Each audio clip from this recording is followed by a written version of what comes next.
Mga Salmo 25. Kanimo o Ginoo nagampo ako, kanimo o Diyos ko misalig ako. Ayaw intawon itugot nga pakaulawan ako ug biay-biayon sa akong mga kaaway. Ayaw itugot nga maulawan ang nagsalig kanimo, kundili kadto lamang misukil kanimo. Tultuli ako o Ginoo sa dalan mo ug itudlo kini kanako. Tudloi ako pag kinabuhi uyon sa imong kamatuoran, kay ikaw man ang Dios nga akong manluluwas, nagsalig ako kanimo kanunay. Hinumdumi o Ginoo ang imong kaluoy o gugmang makanunayon nga gipakita mo sukad pa kaniadto.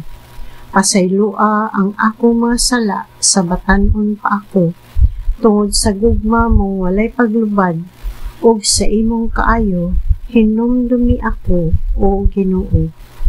Ang Ginoo matarong ug maayo, nagtudlo siya sa mga makasasala, sa dalan nga angay nilang subayon. Gitultulan niya ang mga mapaobsanon sa pagbuhat ug matarong, o gitudluan sila sa pagsunod sa iyang kabubuton. Ang tanang paagi sa Ginoo, gugmang walay paglubad o pagkamatinud-anon. Alang ni adtong nagtuman sa iyang kasabutan o kasuguan.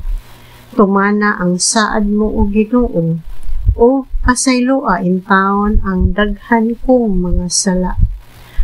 Ang may kahadlok o pagtahod sa Ginoo, tultulan niya sa dalan nga angay nilang agian. Kanunay silang magmauswagon o ang ilang mga anak manag-iya sa yuta. Ang Ginoo higala sa mutahod kaniya, o tudluan niya sila sa iyang kasabutan. Kanunay ako nagpakitabang sa Ginoo, o giluwas niya ako sa katalagman. Lingia o kaluy iintan ako, kay nagmagulanon o nagantos ako. Hupaya ako sa akong kagulanan o luwas sa ako sa tanan kong kalisdanan. Tagda ang akong kaguol o pagantos, o pasaylua ang tanan kong mga sala. Tanawa unsa kadaghan ang akong mga kaaway, o hilabihan gayud ang ilang pagdumot kanako. Panalipdi og luwas sa intawon ako, ipalayo ako sa kapildihan aron dili ako maulawan, kay midangop man ako kanimo. Hinaut unta nga ang kaayo ug katarong magluwas kanako, kay misalig man ako kanimo.